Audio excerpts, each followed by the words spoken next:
Thanks, Brett. For the first time, a survivor of the deadly Midland mass shooting that left 10 injured and 1 dead is speaking out. Now recovering at home, he and his wife are sharing the trauma of that day and the difficult road still ahead. Stephen Pepper brings us their story.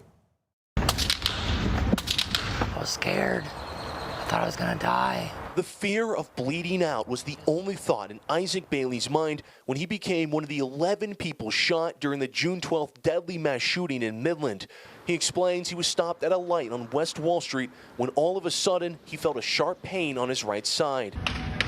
It turns out a bullet had pierced through his elbow and into his torso, sending him into panic. I put the truck in drive to try to hit some vehicles that way somebody could see me to help me, and then so I started hearing more gunshots, and then I just open the door and I fall out and get low. Thankfully, he says it only took minutes before a Good Samaritan wrapped a tourniquet around his arm before being rushed to emergency surgery.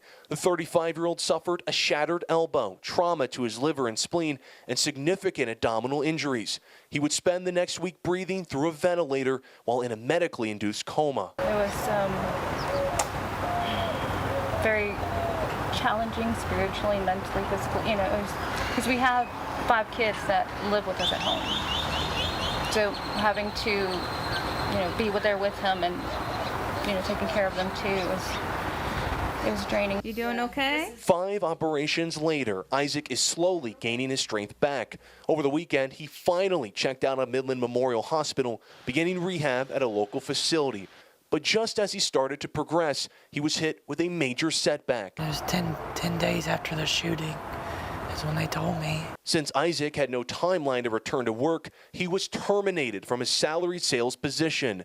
His wife has already been putting off her job to spend every second by his side, and with hospital bills piling up, the Baileys are now worried about the bills at home. He was at the wrong place, the wrong time, but it wasn't his fault.